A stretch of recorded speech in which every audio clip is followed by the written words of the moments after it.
Assalamualaikum warahmatullahi wabarakatuh. Pada video kali ini, saya akan membahas tentang masalah aplikasi pinjaman online yang legal OJK yang seharusnya tidak perlu dibayar lagi dan menghentikan pembayaran jika memang mengalami kondisi seperti ini. Seperti apa? Simak video ini sampai habis. Apa sebenarnya yang dimaksud dengan kondisi tersebut? Mengapa banyak orang menyarankan untuk menghentikan pembayaran pada pinjaman online, terutama di pinjaman online yang legal OJK? Di sini saya akan bahas ya, ada beberapa pinjaman online legal yang memang banyak dikritik karena dianggap memberatkan. Nah, beberapa orang menyatakan bahwa pinjaman tersebut sangat membebani dan membuat kita merasa terdesak nih. Harus diingat bahwa hampir semua pinjaman online legal OJK cenderung menyusahkan dari segi bunga, cara penagihan, dan lain sebagainya. Muncul pertanyaan, kalau kayak gini, percuma bayar pinjol legal. Seharusnya yang dipahami dalam konteks tersebut, banyak orang yang di luar sana menyarankan untuk menghentikan pembayaran pada pinjol legal karena utangnya tidak kunjung lunas, meskipun sudah dibayarkan secara berkala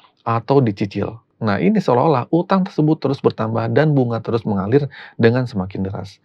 Tapi faktanya, ketika kita terus membayar pinjol legal, utang kita tidak kunjung lunas. Meskipun kita membayar sedikit demi sedikit dengan harapan melunasi utang, kenyataannya utang terus bertambah. Bunganya akan terus mengalir dan membuat total hutang akhirnya jadi semakin besar. Inilah yang membuat kita berpikir dua kali sebelum melanjutkan pembayaran pada pinjaman online tersebut. Oleh karena itu, penting bagi kita untuk memahami kondisi pinjaman yang kita ambil dan mempertimbangkan keputusan dengan matang sebelum melanjutkan atau menghentikan pembayaran di pinjaman online tersebut. Nah, pertanyaan sekarang, apakah kita ingin membayar sebagian atau langsung lunas? Jika tidak memiliki uang untuk melunasi, dari mana kita akan mendapatkannya? Pesan yang ingin saya sampaikan dalam video ini adalah, saya yakin bahwa teman-teman yang gagal bayar atau telat bayar pasti merasa frustasi dan kebingungan.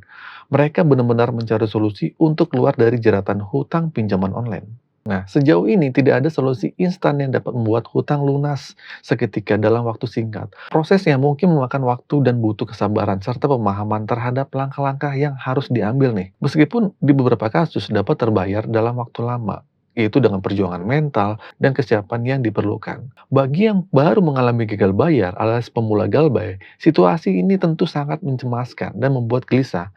Saya ingin memberi penegasan kepada teman-teman yang baru pertama kali galbay. Jangan takut, pinjol legal pun ada yang tidak jujur dan curang. Nah, mereka itu hanya mengincar keuntungan sebesar-besarnya dan terkadang menggunakan cara yang tidak etis. Jika demikian, saya sarankan untuk berhenti membayar terlebih dahulu kalau kalian emang nggak bisa dan nggak mampu bayar. Tidak perlu khawatir, lakukan stop bayar sampai situasinya jelas, terutama jika kita merasa dipermainkan atau ada ketidakjelasan dalam penagihannya. Jika kalian ingin bebas dan bersih dari hutang, kuncinya kita harus berusaha dengan sendiri. Ingat ya, apa yang kita alami dan hadapi mungkin di luar kemampuan kita. Jadi fokus apa yang dapat kita lakukan, yaitu cuma berdoa kepada Tuhan, kepada Allah. Karena itu adalah langkah terbaik untuk menata mental dan berpikir lebih jernih. Buat kalian yang sedang gagal bayar, nggak usah cemas lagi. Pikirin aja matang-matang buat ke depannya seperti apa. Nggak usah lagi berpikir bakalan ada teror seperti apapun dari desa-desa pinjol. Santai aja. Semua masalah pasti ada jalan keluarnya. Semua musibah, kesusahan ini pasti datangnya dari Tuhan. Ya, mungkin doa tidak langsung terjawab dan tidak semua masalah selesai dengan cepat. Namun, melalui doa, kita bisa mendapatkan kekuatan dan kemudahan di setiap langkah yang diambil untuk menyelesaikan masalah hutang pinjaman online. Bagi teman-teman yang sedang mengalami kesulitan membayar atau telat bayar, ya, di apapun pinjolnya, jika kalian tidak sanggup membayar atau tidak tahu kapan bisa melunasi hutangnya, lebih baik untuk berhenti membayar terlebih dahulu. Meskipun ada rasa takut untuk konsekuensinya bakal ada datengin DC, masuk slek OJK, namun lebih baik menutup lubang daripada terus melakukan tindakan yang tidak pasti. Maksudnya jangan gali lubang, tutup lubang. Nah, jadi kesimpulan video ini, kalau ada pinjol-pinjol yang melanggar aturan atau tidak etis dalam penagihannya, hentikan dulu pembayaran kalian ya. Jangan langsung terpengaruh sama teror-teror DC. Kalau emang itu melanggar, laporkan saja. Tidak perlu takut. Kalau emang nggak punya uang, nggak usah bayar.